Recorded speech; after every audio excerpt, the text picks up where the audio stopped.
Ngiyababingelela abantwana abayingcwele. Ngana miyasebenza nje. Ngiyababingelela abantwana abayingcwele.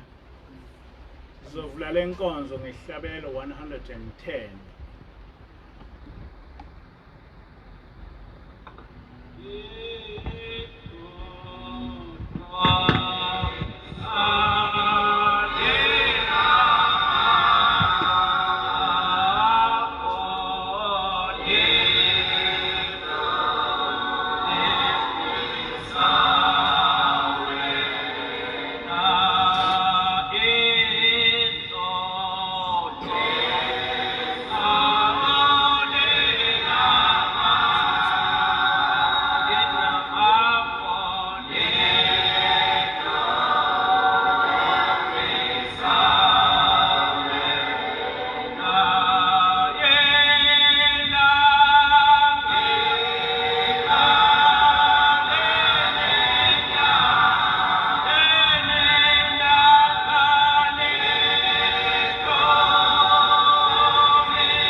Sizobonga sibheke enkosini.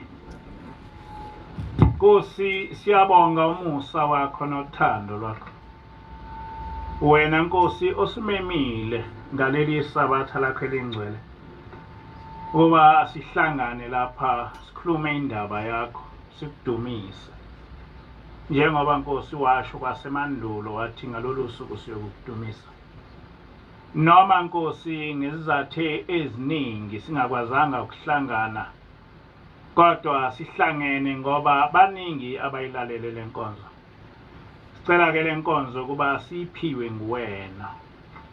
Ngelakho Nkosi igama manje kuze phakade. Amen.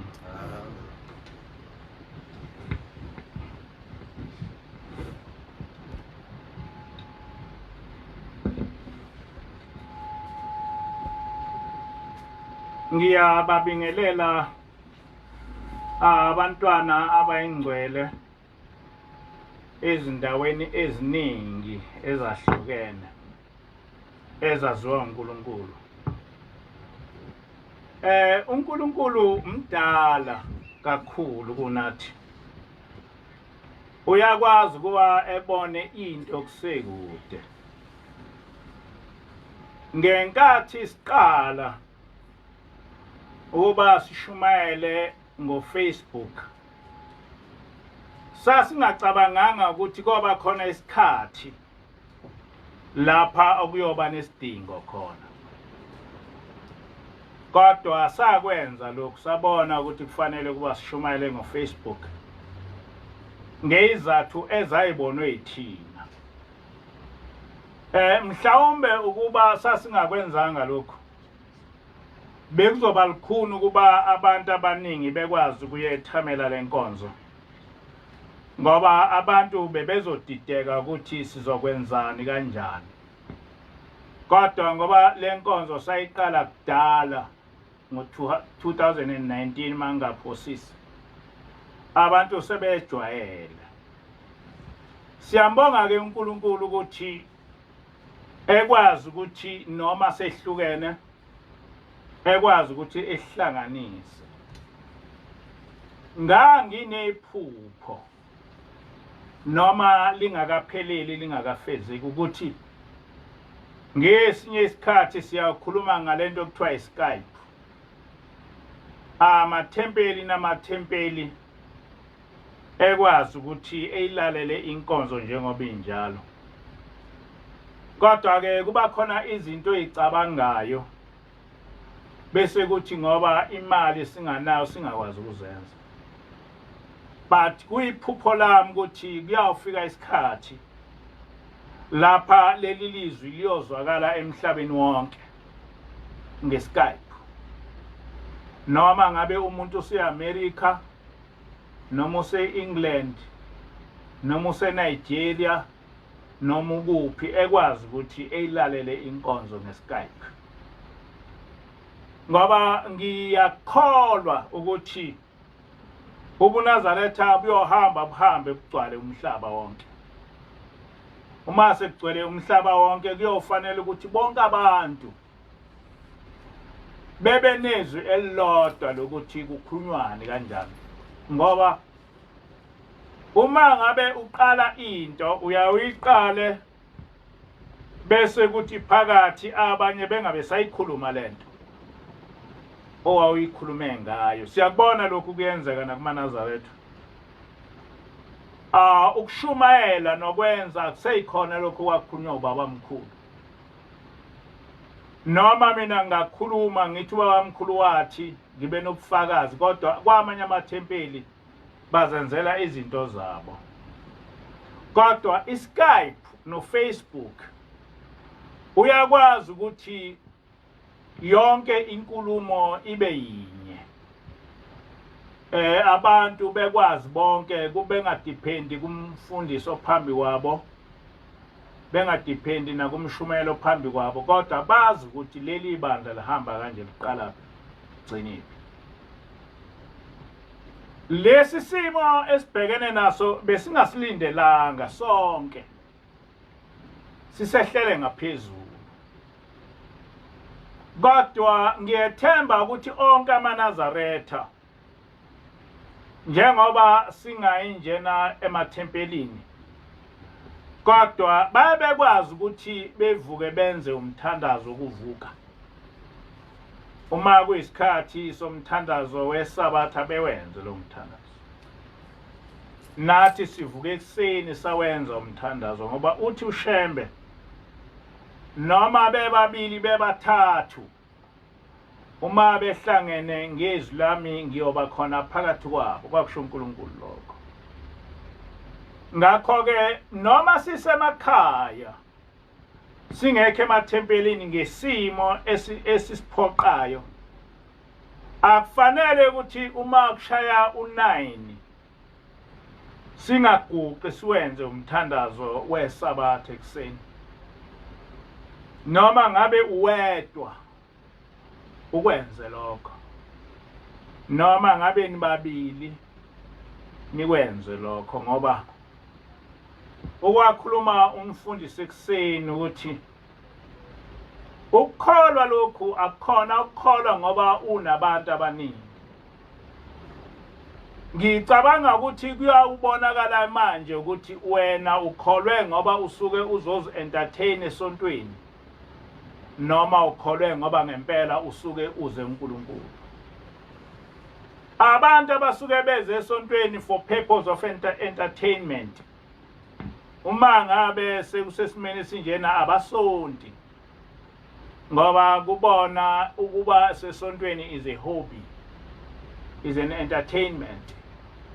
Ngakho ke uma bengazi kubabona abantu eduze asikho isidingo sokuba besonto. Kodwa ukukholwa kujule kakhulu kunalokho. Ukukholwa kwasezulwini kujule kakhulu kunalokho. Lesi sihlabelelo ekade sihlabelelo sebehlabelela ngeCD ngoba singeke sikwazi ukuthi sibe sonke lapha ngoba akuvumelekile. Ngiyacela kubantu amaNazaretha nabo bonke abantu ukuthi beyinake lento eshiwo uhulumeni ngoba ishiwo ngohulumeni kodwa ishiwo ngabezempilo ngoba bebona ukuthi lesi simo ukuze sibe ngcono kuyafanele kuba abantu benze kanje bengahlangani. Kukhona ke ukuthi uma ngabe uhulumeni edlulisa umyalezo ozosiza thina bese sicabanga ukuthi ushophu uhulumeni. Uhulumeni wake waletha umthetho ukuthi kufanele sifake amabhande uma ngabe sigibele imoto. Kwakujwayelekile ukuthi abantu befaka amabhande uma ngabe bezobona lapho ukuthi kuzovela amaphoyisa. Kuthi mase kuqhamuka amaphoyisa bese sifaka amabhande. Kodwa inhloso yokufaka amabhande kwangakho ukuthi ivikela amaphoyisa, kwakuthiwa zivikele wena. Ngelinye ilanga ngaphuma ekuseni ngemoto ngoba ngangizohamba indawo ende ngizodlula kumaphoyisa ngase ngifaka ibhande.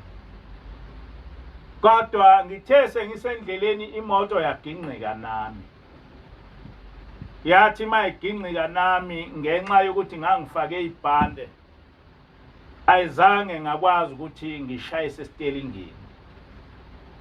Kwaphuma lezi zinto ezingamabhamuzo zayivika yonke indawo, isteering angavikwa amabhande.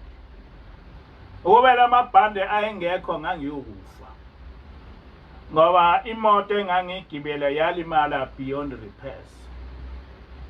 Ngaqala lapho ukufunda ukuthi amabhande are not meant ukuthi uvika amaphoyisa kodwa amabhande enzelwe ukuthi uvikele wena. Ngakho ke njalo ngaso sonke isikhathi uma uphuma ekhaya faka amabhande ngoba awazi ukuthi uzolimala kuphi. Nalapha ke kunjalo asingakwenzi lokhu ngokuthi kusho uhulumeni kodwa kasikwenze lokhu ngokuthi kusho abazempilo ngoba sebekufundile ukuthi uma sisondelana sizolimala. Akudingi ukuthi size sibe abantu abalandelwayo nabantu abafika estagini sokuthi beboshelwe into ezosiza thina. Indlela yokucabanga kanjalo indlela yengane, akusiyona indlela kufanele ukuthi umuntu omdala ecabange kanjalo. Ingane kufanele uyishayele ukuthi ayingawubamba umlilo, ngoba ingane isuke ingaboni ukuthi uma izobamba umlilo izokusha. Ingane kufanele ukuthi uyishayele ukuthi ingangeni kuyiphula, ngoba isuke ingaboni yona ukuthi uma ingena kuyiphuli izocwila noma izogwiliza ife. Ngakho-ke nathi asingayiphathi njengey'ngane, asikwazi ukuthi sibone into isekude ukuthi la siyozolimaza thina. Isimo esibhekene naso bantwana abayingcwele sikhulu kakhulu.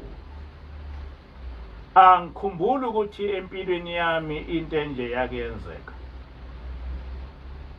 Angazi noma in 100 years yakenzeka into enje emhlabeni wonke, ukuthi abantu kube khona igciwane elibabulala bonke. Kodwa uma uyazi indaba kaNkulunkulu, lesi simo siyisifundo esithize, ngoba abantu abaningi baqala manje na ukucabanga indaba kaNkulunkulu, ngoba njengoba sikhona nje asazi ukuthi lesifo sizogcina senze njalo. Uma ucabanga ukuthi amazwe anjengo-America no-Britain no-Germany, amazwe amakhulu kakhulu emhlabeni, akwazi ukuthi kufa abantu abako-1,300 ngosuku. Ngike ngabona izolo e-America sengithi 1,600. You can imagine ukuthi uma lento ingenzeka lapha e-Africa kungaba njani. Ngoba njengoba ngikhuluma nje ko-America, every day kufa abantu abako-1,300, abantu abako-1,600, and kuyakhula. I-America ilizwe elicebile kakhulu, ilizwe elihlakaniphile kakhulu. Manje uyawucabange ukuthi uma ngabe lento ibingenzeka e-Africa ingaba into enjani. Abantu nje aba-1,000 kuthiwa bafile, angikhulumi ngosuku. Ngikuthiwa nje abantu aba-1,000 bafile, singabangcwaba kanjani thina? Uma abantu aba-1,000 ngosuku befa noma aba-500 befa la nje South Africa, what can we do? We are doomed. I am sure ukuthi uma lento ibiyenzeka lapha e-Africa noma ingenzeka la e-Africa, kuzoba khona isikhathi lapho kuyoba khona abantu abayokufa bengakwazi ukungcwatshwa. Lesi simo nje esenzeke e-America, uma ungasithatha usilethe lapha e-Africa, ngeke sikwazi ukusimela. We'll come to a stage where esingakwazi ukuthi singcwabane.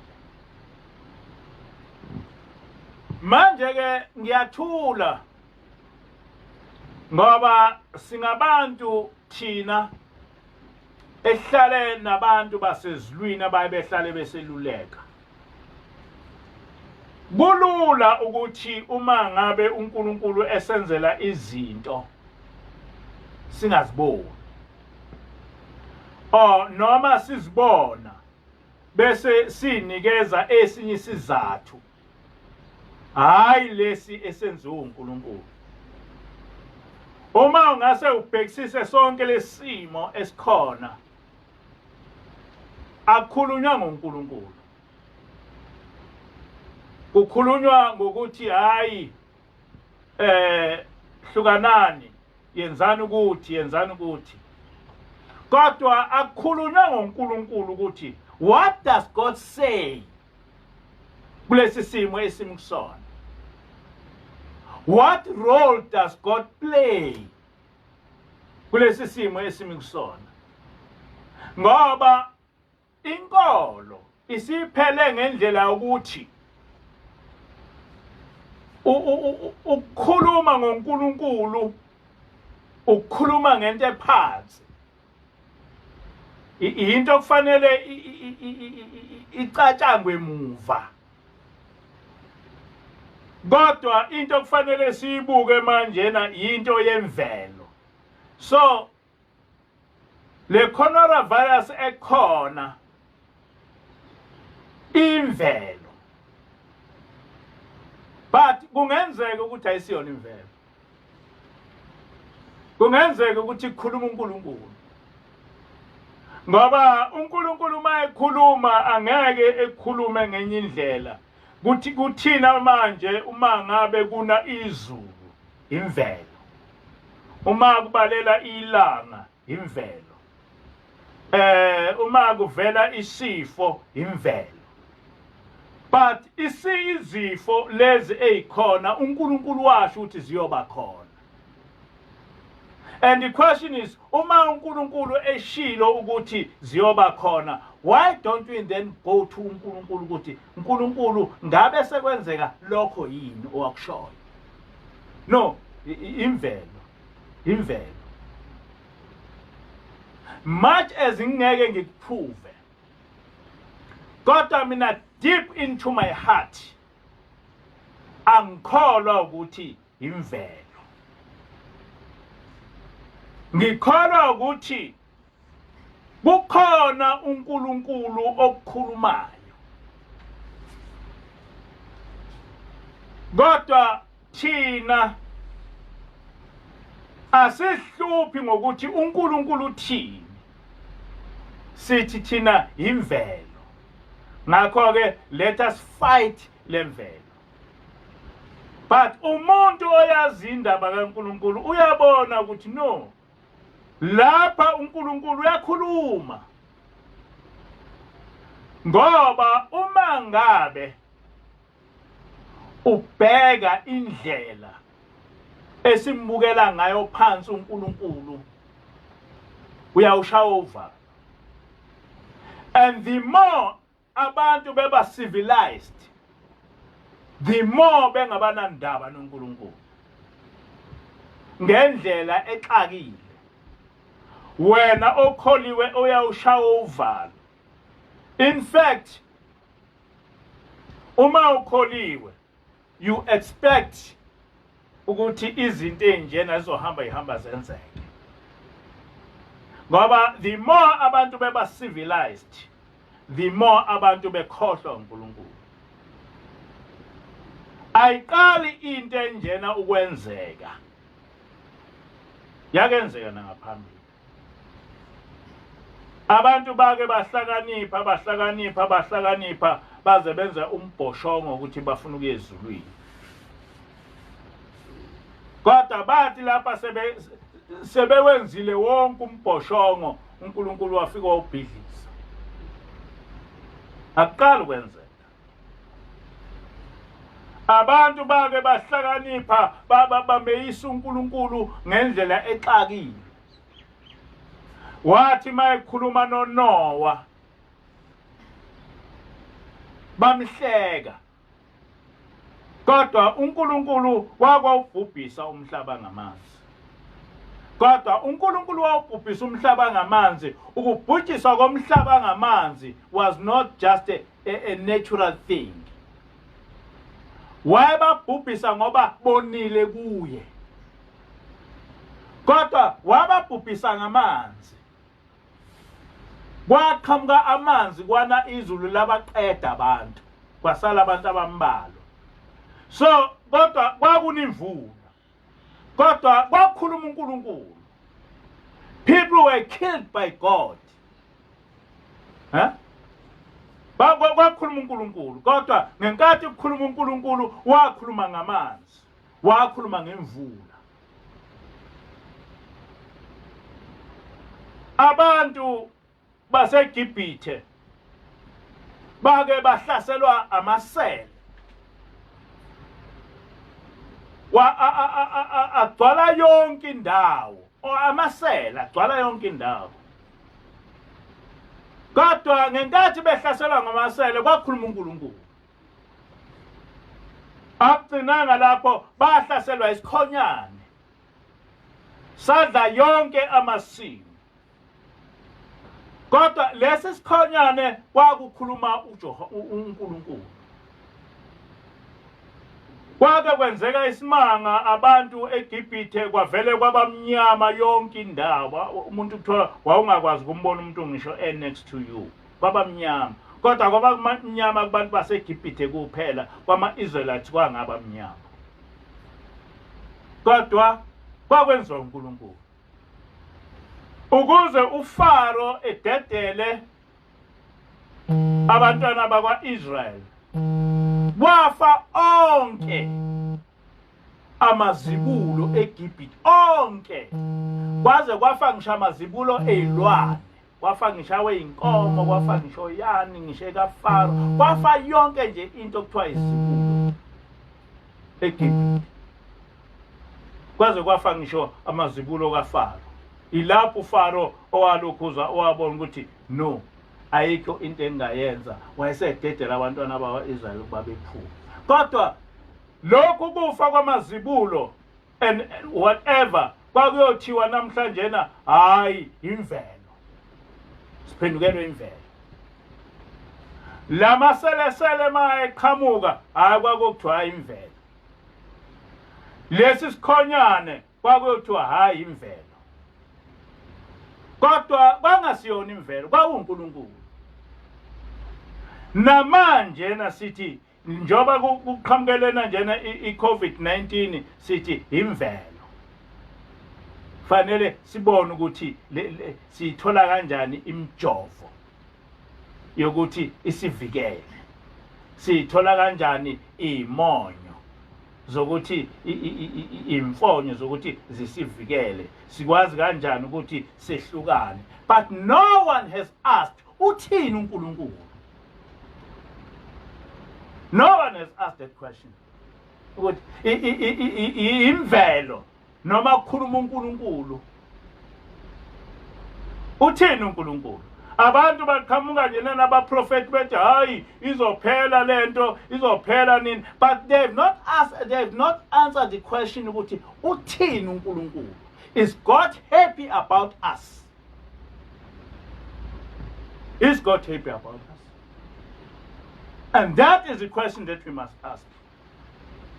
Mina angiprofeti futhi angaze ngitshelwe ngilosi kanjani, but I suspect that God is talking.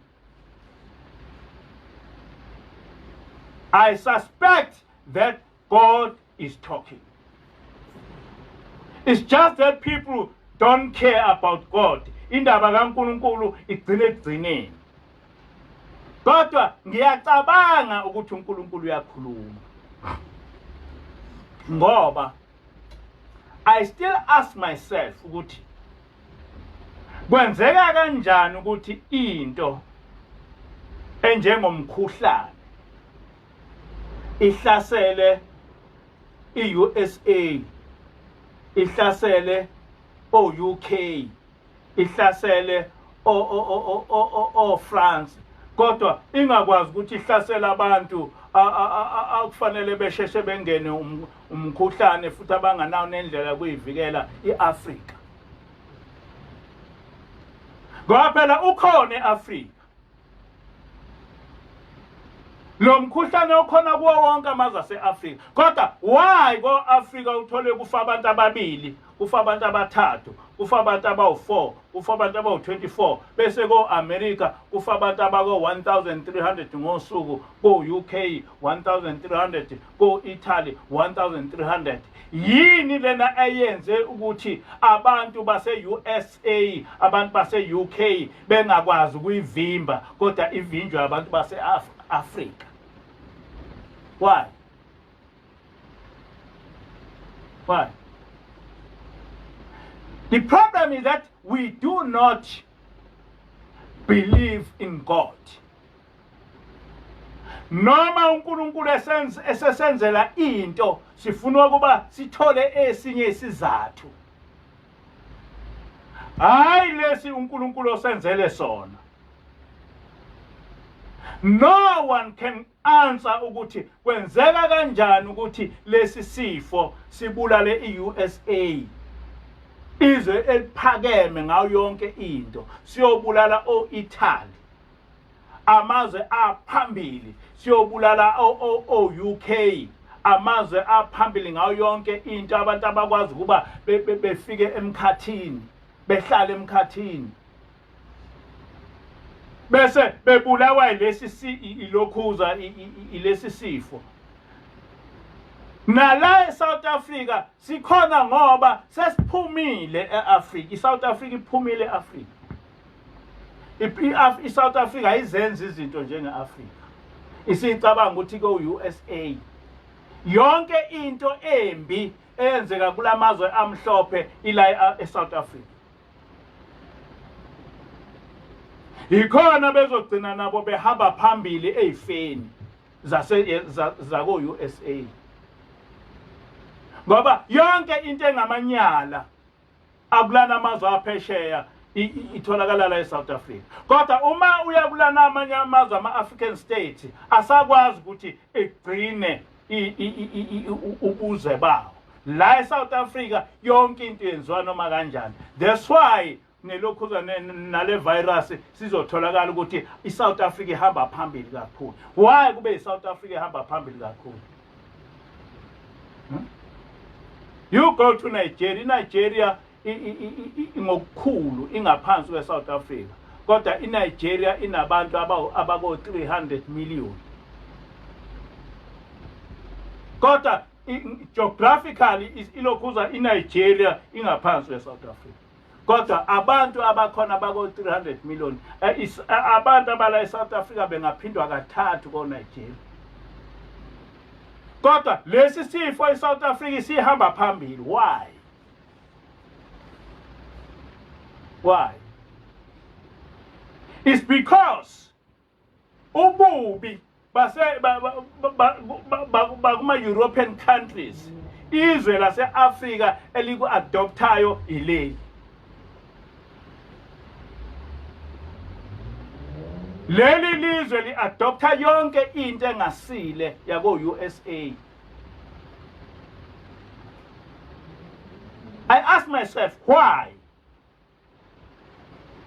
Why ukuthi kulokhuze uNkulunkulu kwenzeka kanjani ukuthi amazwe aphambili bese ezobulawa ivirus bese ukuthi amazwe aphansi wonke Africa yonke ingayithola ivirus nendlela ethola ngo-USA. And people can come with all the question, you could ask what not. Why go to South Africa lapho abantu abafa khona kakhulu kwi-Africa yonke? It's because South Africa is as rotten as European countries. South Africa is as rotten as European countries. Abantu base South Africa nje abamazi nje uNkulunkulu, abamazi nje. Bamazi. And so noma uNkulunkulu efika esiza, we don't thank him because asimazi, asinendaba futhi naye. We don't thank him because lento ukuthi iAfrica isinde yenziwe uNkulunkulu. Angisho ukuthi ivirus yenziwe uNkulunkulu, kodwa ukuthi sisinde kwenziwe uNkulunkulu. Yabo. The virus might have not ukuthi yenziwe uNkulunkulu, but I doubt ukuthi ayenziwanga uNkulunkulu na ivirus. Kodwa noma ivirus yenziwe uNkulunkulu noma yenziwanga uNkulunkulu, kodwa ukuthi iAfrican continent isinde kule virus is because God has done it. Because uma ngabe uNkulunkulu akasivikelanga lapha iAfrica ibizobhubha yonke in 3 months. lesi simo esenzeka e-USA besingeke i-Afrika besizoyiqeda yonke, but God intervened. God intervened. But people abakuboni lokho. Abakuboni lokho. Akho lutho ekhulunywa ngendaba kaNkulunkulu ukuthi what do we do? Ngaphandle ukuthi abantu beprofeti ukuthi hayi le virus izophela in what in what, but what has caused it? Wasuzoprofeti ukuthi izophela, iqalwe yini? Iqalwe yini?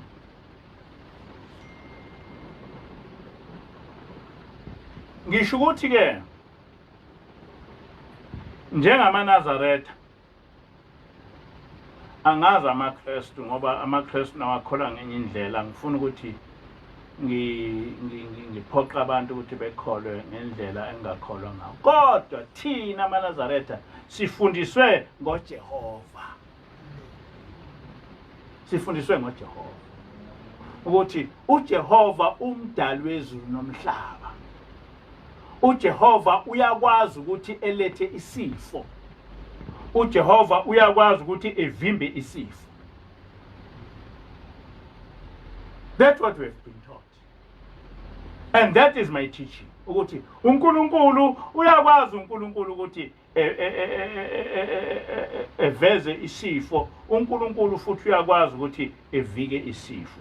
NgoJehova ayikho into engeke sikwazi ukuyivika uma uNkulunkulu simkholwa ngempela. Ayikho. Thina sakholwa kwethu sikholwa kakhulu. Ngiyakhumbula ngelinye ilanga umfowethu ongelema uphumlani washawa inyoka. Yayinkulu le nyoka, kodwa ngeke ngisho ukuthi kwakunyokani ngoba kwasebusuku. Kodwa yona yayinkulu kakhulu. Yamshaya inyoka, akuzange angikholwa ukuthi kwaphela ngisho u3 minutes. Waye waphansi ngamthwala ngaya naye ekhaya. Ngangacabanga nokuthi ngiyofika ekhaya iphila. Kodwa wathi mayifika ekhaya ngikhala ngimthwele. Umama wakhipha u14 ekhanda. Wambopha ngawo. Kwabizwa amakhosikazi. Kwathandazwa. Lithi wawungadli umuthi. Into nje ewumuthi nje engalokotwa. Into nje kufaka umuthi emzimbeni ethi into sasingayenzi. So kube kwakungabantu basemhlabeni kwafanele kugijime kuyofunwa izibiba. Kwakufanele ukuthi mhlawumbe kube ibhedlela ziseduze namaklinikhi ukugijima kuye emaklinikhi. Kodwa kwathandazwa. And wathandazwa waphila umfowethu, ephiliswa nje umthandazo eshawe inyoka. Waphila. Akazange waze wayandawo kwasanga kusasa seyiqhuga enjani kwathi kuyophela isonto wayesephilile. Eshawe inyoka wawa phansi waphela. Ayikho into edlula ukukholwa abantwana abayingcwele. Ayikho into edlula ukuthembela uNkulunkulu. Ningacabangi ukuthi lezi zinto enisuke nifunda eBhayibhelini ziyimyths. They are not myths. They are realistic. They are real. It is real ukuthi Shadrach no Meshach no Abednego bangena esithandweni somlilo badraya phakathi bangasha. It is real ukuthi uDaniel wangena emphandweni weingonyama wahlala nazo zangamudla. It's real. Ngibale. It is real ukuthi uNkulunkulu abantwana bakwa-Israyeli bathi sebebhekene nolwandle lwavuleka phakathi bahamba phakathi kulo is something real.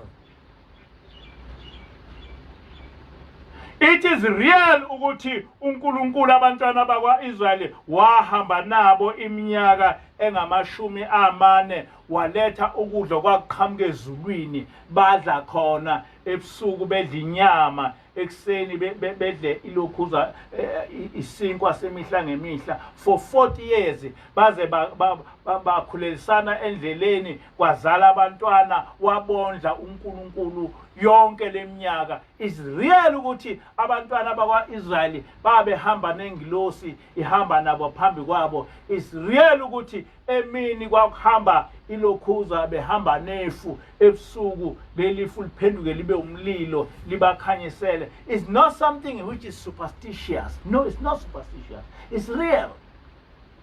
But for people abangayazi indaba kaNkulunkulu, they can think ukuthi we are talking about superstitions. It's not superstition. It's real. No. And we need to get that God, the God of the universe, the God that created, the God that creates and destroys. We need that God. And I believe ukuthi we have got that God. But the only thing ukuthi because asifuni ukuthi sihambe ngendlela yakhe kuba sengathi lo uNkulunkulu akekho. Washo kanjalo uIsaiah.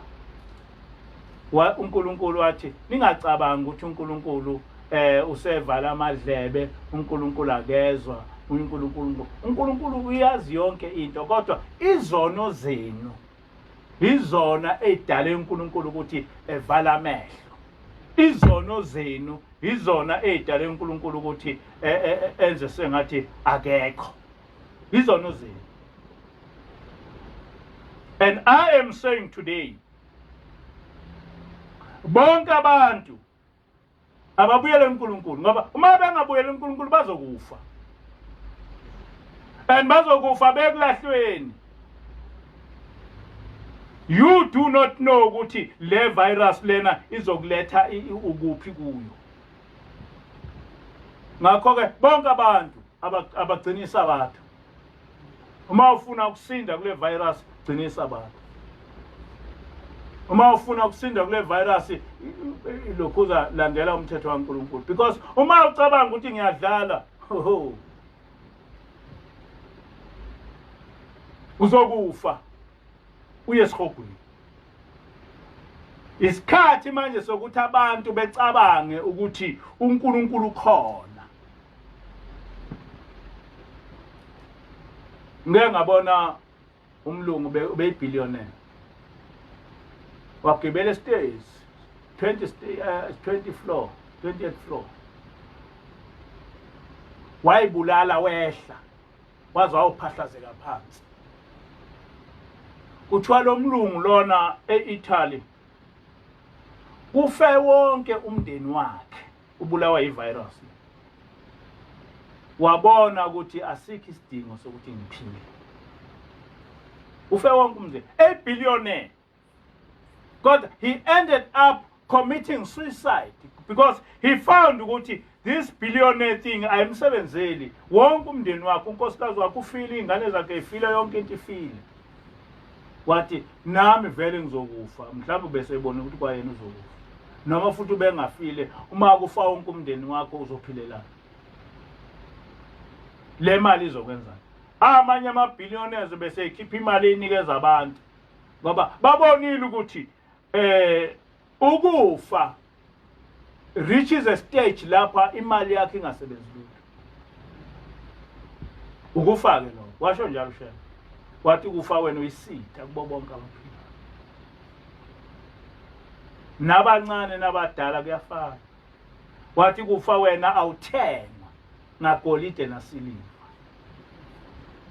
njengamanje njena ukufa njoba kuvelile njena nako England abantu bako England bacebeka abantu bako Italy bacebeka abantu bako USA bacebeka kodwa ukufa akunendaba nalokho ukufa kubuwazile ukuthi sonke kusivalele endlini sonke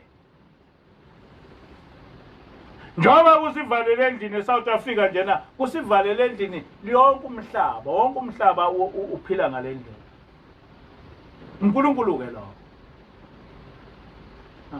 uNkulunkulu bacabanga abantu ukuthi yoqhamuka egqoke njengami ethi ngiyanibulala cha uNkulunkulu has proved ukuthi unamandla ayisimangaliso uNkulunkulu has killed people ngento abangayiboni and that is God.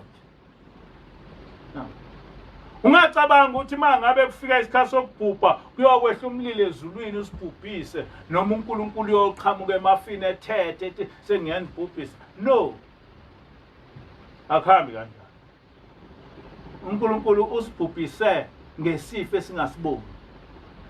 Can you imagine uqhamuka isifo esithi ningathintani what is that? Uzohlala kanjani ungathintani nomuntu? It's impossible.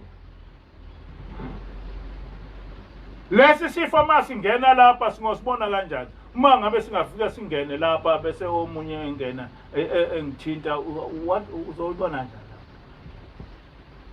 Have you ever imagined ukuthi konke kube khona isifo esithi ningathintani? Mhlambe koqhamuka isifo esithi ningahleki.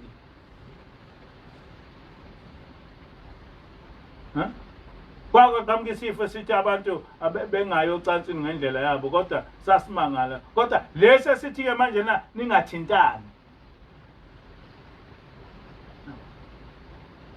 Kodwa lezi zinto uNkulunkulu uyikhulumile ukuthi zizovela. Njengoba eyikhulumile ukuthi zizovela, why don't we ask ourselves ukuthi akuseyizo nje lezi uNkulunkulu akasesho yona lento owayisho? Why people bevele bezibe ucabanga ukuthi ungatshela abantu ukuthi ngesikhathi kokhona isikhathi lapho kuzokwenzeka khona into ethize nizobhubha khona bese ukuthi mase nibhubha bese ningasacabanga ukuthi akuseyiyenje lo muntu owathi uzosibhubhisa. Kanjani abantu bengayibuzi lento ukuthi but God said it ukuthi sizobhubha. Then why don't we ask ourselves ukuthi is it not God? And good enough uNkulunkulu akazange wakufihla ukuthi uzosibulala makwenze njani. Is not something ongasuyibuza ukuthi konke uNkulunkulu senzeni. No, you can't ask that question ukuthi senzeni uNkulunkulu because unitshelile ukuthi uma ningakwenza u1 2 3 4 ngizokwenza ukuthi. So there's no question ukuthi Nkosi senzeni cha. Mina ngabuza ukuthi Nkosi senzeni. Bawuthe ngimkhonze ngomkhonzo. Ngathi Nkosi khona lapha engone khona. Una right yokubuza uNkulunkulu mabu uhamba kahle ukuthi Nkosi kanjani? Wabuza iNkosi Hezekile. uNkulunkulu wathuma uIsaya wathi hamba umtshela ukuthi lelo khoza leli thumba lizokubulala. Wathi uHezekile Nkosi akhambi kahle. Ngathi sengikusebenzele kangaka ngenza ukuthi nokuthi ngabuyisa abantu bakho ngabaqoqa ngenza ukuthi usufuna ngibulawe yithumba. uHezekile wahamba wabheka odongeni wathi hayi Nkosi ngeke. Wakhala wathi hayi Nkosi ngeke. uNkulunkulu wambuza uIsaya wathi umbonile uHezekile ukuthi uyakhala? Wathi uIsaya ngimbonanga wathi uyakhala uHezekile uthi ngakuvumela kanjani ukuthi efe esenze lokhu nalokhu. And lezi zinto uHezekile oyikhulumayo ziqiniso ngiyazazi. Kusho uNkulunkulu. SinoNkulunkulu oyisimangaliso. SinoNkulunkulu oyisimangaliso ukuthi abantu abamfuna uNkulunkulu wethu abambheki uNkulunkulu wethu isimangaliso. Wathi uNkulunkulu umbonile uHeze uthi yakhala. Wathi Isaya ngumbonanga. Wathi uyakhala. Uthi wenza ukuthi nokuthi sipho ngivumelana ukuthi ebulawe ithumba. Wathi lento ekhulunywe uHezekiya ingithintile ngoba ukhulume into eyiqiniso. Ngakho ke hamba umtshele ukuthi sengimnikeza 15 years more. Wahamba uHezekiya wamtshela ukuthi uNkulunkulu sethu uzwile umthandazo wakho. Ngakho kusunikezwa 15 years more uzophila nje. Ngikhuluma uNkulunkulu onjalo ke mina. Ngikhuluma uNkulunkulu onjalo. Lo uNkulunkulu sinaye ukuthi we are not putting him into practice. Ukhona namanje. Yikho nje ngithi ngabuza ukuthi awunkosi. Kodwa sengaze ngife nje kalula. Ngoba ngiyazi ukuthi to a certain extent ngiyamkhonza uNkulunkulu. Angisho ukuthi ngiperfect. Kodwa ngiyamazi ukuthi uNkulunkulu ukhona. Ngiyazama. Washo njalo uShaka. Wathi anginjengawe baba, ngozama ngiphelele. Nesikhathi zonke. Kuba ngibe njengawe. Njoba silapha nje nabantwana abayingcwele, sizama ukuthi sibe njengoNkulunkulu. Akusona isono ukuba ufuna ukuba njengoNkulunkulu. Akusona isono ukuthi ufuna ukuba ngcwele. Ngoba kwasho uNkulunkulu wathi yibani ngcwele ngoba mina Jehova uNkulunkulu wenu ngingcwele. Nginisusile kwabantu nganenza naba ngabami. Kusho uNkulunkulu. So it's not a sin ukuthi ufuna ukuba njengoNkulunkulu. It's not a sin ukuthi ufuna ukuba ngcwele. It's not a sin. It is something that we must strive for. Ukuthi sibe ngcwele, siphelele. We need to be perfect. Yabo. Sidinga ukuthi siphelele uNkulunkulu. Ngoba uNkulunkulu uyasithanda. uNkulunkulu usikhethile. uNkulunkulu usenze wathi sabangcwele usho njalo uNkulunkulu uthi nisizwe sami nginikhethile nganenza nabangcwele ninzuzo yami ngaphezulu kwazo zonke izizwe ezikhona emhlabeni. And I preach this thing to the people and people don't understand it. And it worries me. Ngoba angazi ukuthi yini enza ukuthi abantu bengayiboni ukuthi uNkulunkulu uyabathanda. And that is exactly ilokhuza lento oyenzile uNkulunkulu ukuthi ivirus ibulale amazwe ase-Europe kodwa ingafiki kithi ngescale esikhona is an indication uNkulunkulu uzama ukusitshela ukuthi uyasithanda kodwa asikuboni thina lokho. We don't see it. Asikuboni. But I ask why i-Africa yonke, the whole continent, why ukuthi lesi sifo sande ko-USA ezweni elibolile ngokukhonza uNkulunkulu ngoba liyabheda i-USA? Why kube wo-UK abantu ababesihlupha besicindazele bebusa bephethe umhlaba ngoba laba belungu laba bazi ukuthi umhlaba bethukile nje ukuthi kanti khona umuntu ongakwazi ukuthi esivalele endlini sikwazi ukuya emkhathini. They are shocked ukuthi abantu abakwazi ukuya emkhathini beyohlala emkhathini bakwazi ukuvalelwa nje endlini nje na kungasho lutho, bakwazi ukubhujiswa nje befe nga-1300 ngosuku kungabana ndaba zalutho. That is God. That is God. God is reminding us ukuthi uphethe. God is reminding us ukuthi uphethe. Yabo. abantu abakwazi ukwenza yonke inhlobo yokuhlakanipha kodwa behlule ukubamba imiphefumulo yabo namhlanje babhubha bayiyo yonke into. Angisho ukuthi ngiyakujabulela lokho kodwa ngithi God yethu ma uNkulunkulu wonke umuntu manje uyatatazela umuntu nalowo bona ukuthi asazi uzophila kanjani ngoba sivalelwe endlini. We can't say ukuthi uhulumeni ngeke sikubhikishele ukuvalelwe endlini ngoba masiya phandle sizokufa.